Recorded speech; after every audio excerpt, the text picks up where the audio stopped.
College track and field is going crazy right now. From coast to coast, athletes are shattering records every single week, and nobody is safe. The NCAA indoor track season is on fire. Records are falling every single weekend. Athletes are running faster, jumping farther, and throwing bigger than ever before.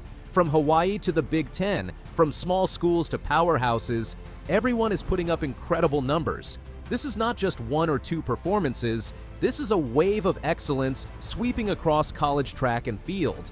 Here are the performances that have everyone talking. On January 10th at the Clemson Invitational, two Tennessee sprinters did something that rarely happens in track and field. They crossed the finish line at exactly the same time. Devontae Howell and Tronard Folson both ran 6.49 seconds in the men's 60 meters. That time is the world lead for the 2026 indoor season. That time is the NCAA lead. And that time ties for third fastest in Tennessee history. But here's the crazy part.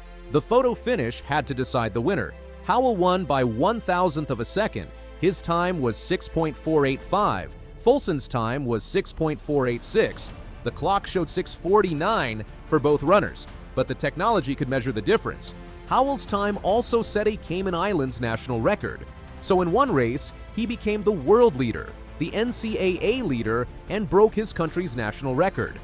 Tennessee also had T-Mars McCallum finish third in 6.59 seconds. The Volunteers are loaded with speed this year. If you thought the men's 60 meters was impressive, wait until you hear about what Tennessee women did in the 300 meters.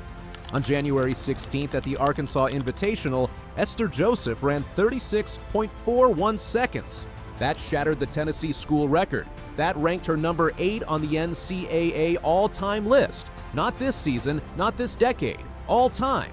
But Joseph was not alone. Her teammate Javonia Valcourt finished second in 36.46 seconds. That was a personal best, and that ranked her number 9 in NCAA history. So Tennessee had the 8th and 9th fastest 300-meter runners in college history racing in the same heat. They went first and second, and they both broke into the top 10 all time. Tennessee was not done setting records. At the Vanderbilt Invitational on January 16th, Junior Carter Knox ran the 1,000 meters in 2 minutes 22.79.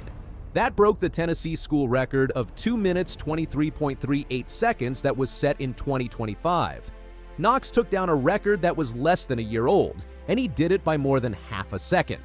Kansas State senior Gary Moore Jr. opened his season with a bang. At the Thane Baker Invitational on January 16th, he won the men's weight throw with a distance of 23.14 meters. That is 75 feet 11 inches. That broke his own school record by 18 inches. And that currently sits fourth on the collegiate marks for the season.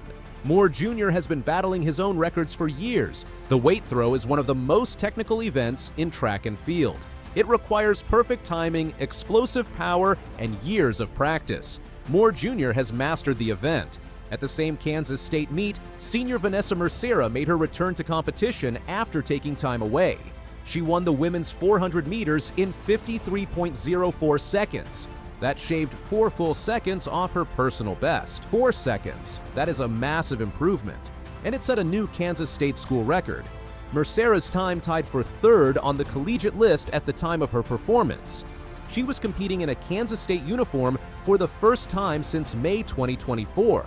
And she came back stronger than ever. Arkansas newcomer Devin Wright made an immediate impact for the Razorbacks. On January 16th at the Arkansas Invitational, Wright won the 600 meters in 1 minute 16.45. That is the second fastest time in University of Arkansas history, and it is the 4th best time by a collegian this season. Wright was the 2025 NAIA Outdoor 400-meter champion before transferring to Arkansas. He brought his speed and closing ability to the SEC. Wright split 49.59 at 400 meters, then closed with a 26.86 final 200. Arkansas has a weapon in the 600 and 400 meters. UNC Asheville senior Nkosi Jeju opened his season by winning the men's long jump with a mark of 7.40 meters. That surpassed his own previous school record of 7.34 meters set at last year's season opener. Jeju is now chasing bigger jumps as the season progresses. back in December, Nebraska's Axelina Johansson reminded everyone why she is the defending indoor women's shot put champion. In her season opener, she threw 19.72 meters. That broke the collegiate record, not just once, but 3 times in the same competition. Johansson's second throw matched the former record of 19.57 meters. Her third throw broke the record with 19.66 meters. Then her fourth throw went even farther at 19.72 meters. She was unstoppable. And she showed that she is the favorite to repeat as national champion. BYU freshman superstar Jane Hedengren opened her indoor track season with a collegiate record. After bursting onto the NCAA scene during cross-country season, Hedengren showed that her talent translates to the track. Her record-breaking performance in December set the tone for what could be a historic freshman campaign. Northern Arizona's Colin Salmon became the number 8 performer all-time in the 3,000 meters after his 7 minutes 36.71 finish in Boston to open his season. After a down outdoor season at championships, Salmon bounced back in a big way. He proved he still has elite speed. The 3,000 meters is one of the most competitive distance events in college track. Times under 7:40 are rare. Salmon ran 7:36. That puts him in the conversation with the best distance runners in NCAA history. There are so many other incredible performances happening every week. Carter Morton of Northern Iowa scored 6,054 points in the heptathlon in December. That is more points than last year's national champion scored at the championship meet. Morton PR'd in 4 events including shot put, high jump, 60-meter hurdles, and 1,000 meters. BYU ran the fastest distance medley relay at altitude with a time of 10 minutes 41.85 seconds.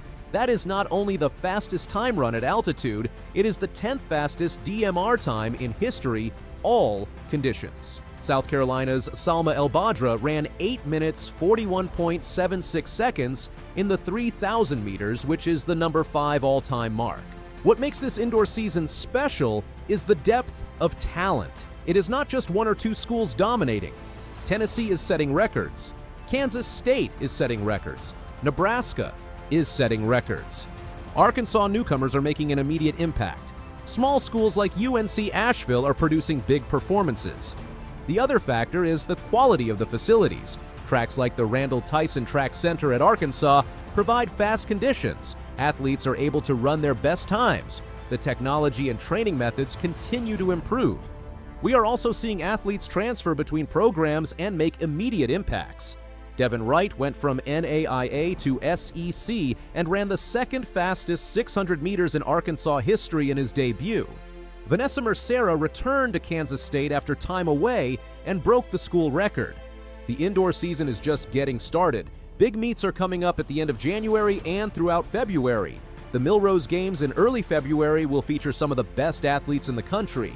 The conference championships in late February will determine who advances to nationals, and the NCAA Indoor Championships in mid-March at Arkansas will crown the national champions. Based on the early season performances, this could be one of the most competitive championship meets in recent history. Multiple athletes are already running NCAA qualifying times. School records are falling every weekend. For fans of college track and field, this is the best time to be watching. The season is filled with drama, records, and breakthrough performances. Athletes are pushing the limits of what is possible, and every weekend brings new surprises. From the Tennessee sprinters running identical times to Nebraska's shot put record to Arkansas newcomers making statements, the 2026 indoor season is delivering, and we are only in January. The best is yet to come.